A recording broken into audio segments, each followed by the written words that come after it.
ಹೌದು, ವೈರಸ್ ಬಂದಿರುವಂಥದ್ದು ನಿಜ. ಆದರೆ ಚೈನಾ ವೇರಿಯಂಟ್ ಅಂತ ಈಗಲೇ ಹೇಳೋಕ್ಕಾಗಲ್ಲ. ಅಂದರೆ ಇಮ್ಯುನಿಟಿ ಕಡಿಮೆ ಇರುವಂಥ ಮಕ್ಕಳುಗಳಿಗೆ ಇದು ಬೇಗ ತಗುಲುತ್ತೆ ಅನ್ನುವಂಥದ್ದು ಗೊತ್ತಾಗಿದೆ ಅಂತ ಹೇಳಿದ್ದಾರೆ ದಿನೇಶ್ ಗುಂಡೂರಾವ್. ಸಭೆಗೆ ಹೋಗೋದಕ್ಕಿಂತ ಮೊದಲು ದಿನೇಶ್ ಮಾತನಾಡಿದರು. ಬನ್ನಿ ಏನು ಹೇಳಿದ್ರು ನೋಡೋಣ.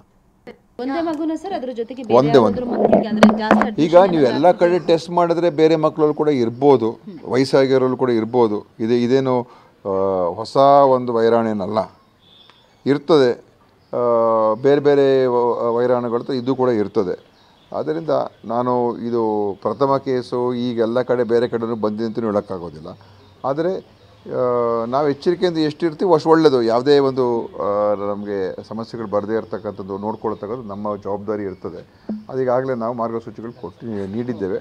ಮುಂದೆ ಏನಾದರೂ ಇದ್ದರೆ ನಾನು ಖಂಡಿತ ಮಧ್ಯಾಹ್ನದ ಮೇಲೆ ಆ ಥರ ಹೊಸ ವಿಷಯಗಳಿದ್ರೆ ನಾನು ತಿಳಿಸ್ತೀನಿ. HMPV ಏನು ಈ ವೈರಸ್ ಇದೆ, ಇದು ನಮ್ಮ ದೇಶದಲ್ಲಿ ಹೊಸದೇನಲ್ಲ ಅಥವಾ ಎಲ್ಲೂ ಕೂಡ ಹೊಸದೇನಲ್ಲ. ಭಾಳ ದಶಕಗಳಿಂದ ಇರುವಂಥದ್ದು.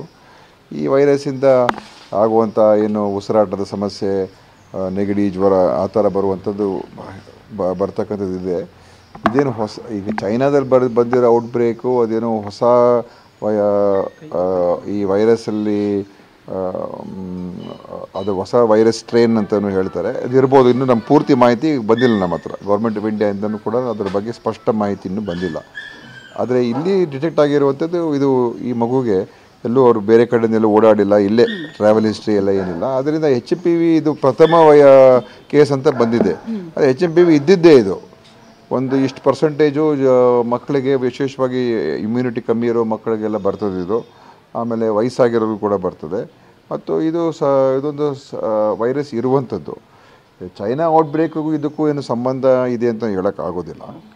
ಮತ್ತು ಇದು ಪ್ರಥಮ ಕೇಸ್ ಅಂತಲೂ ಹೇಳೋಕ್ಕಾಗಲ್ಲ. ಯಾಕಂದರೆ ಇದು ಈ ಚಳಿಗಾಲದಲ್ಲಿ ಹೆಚ್ಚಾಗಿ ಹೆಚ್ಚಾಗಿ ಗಮನಕ್ಕೆ ಬರ್ತದೆ, ಕಾಣಿಸ್ಕೊಳ್ತದೆ.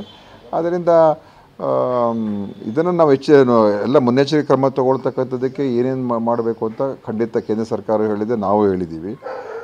ಮತ್ತು ಇದು ಈ ವೈರನ್ನು ಎಫೆಕ್ಟ್ ಆದಾಗ ಸಹಜವಾಗಿ ಸ್ವಲ್ಪ ದಿವಸ ಇರ್ತದೆ ಮತ್ತು ಹೊರಟೋಗ್ತದೆ. ನೆಗಡಿ, ಜ್ವರ ಸ್ವಲ್ಪ ಇದ್ದು ಹೊರಟೋಗ್ತದೆ ಅಷ್ಟೇ. ಅದು ನಮಗೇನು ಗೊತ್ತಿಲ್ಲ, ಅದರದ್ದು ನಮ್ಗೆ ಆ ಮಾಹಿತಿಗಳೇನಿಲ್ಲ. ಇಲ್ಲ, ಅದು ಇನ್ನೂ ನಾನು ಇವತ್ತೀಗ ಒಂದು 12:30 ಮೀಟಿಂಗ್ ಕರೆದಿದ್ದೀನಿ. ಮುಂದೆ ಏನೇನು ಮಾಡಬೇಕು, ಏನು ಕ್ರಮ ತಗೊಳ್ಬೇಕು ಅಂತ ನ್ಯಾಷನಲ್ ಇನ್ಸ್ಟಿಟ್ಯೂಟ್ ಆಫ್ ವೈರಾಲಜಿ ಪೂನಾಲಿದೆ. ಅಲ್ಲಿಗೂ ಕೂಡ ಅಲ್ಲಿಗೆ ಅದನ್ನು ಕಳಿಸುವಂಥದ್ದು ಕೂಡ ಮಾಡಬೇಕಾ ಬೇಡವಾ ಅಂತ ನೋಡೋಣ. ಆದರೆ ಇದಕ್ಕೂ ಚೈನಾಗೂ ಸಂಬಂಧ ಇದೆ ಅಂತ ಹೇಳೋಕ್ಕಾಗಲ್ಲ. HMPV ವೈರಸ್ ಇದು ಪ್ರಥಮ ಕೇಸ್ ಅಂತಲೂ ಹೇಳೋಕ್ಕಾಗೋದಿಲ್ಲ. ಯಾಕಂದರೆ ಇದು ಇರುವಂಥದ್ದೇ ಭಾಳ ವರ್ಷಗಳಿಂದ ಇದು ಎಲ್ಲ ಇದೆ. ಇಷ್ಟು ಪರ್ಸೆಂಟೇಜ್ ಮಕ್ಕಳಿಗೆ ಇದೆಲ್ಲ ಬಂದೇ ಬರ್ತದೆ. ಅದರಿಂದ ನಾವು ಇದನ್ನು ಗಾಬರಿ ಪಡುವಂಥ ಅವಶ್ಯಕತೆ ಇಲ್ಲ.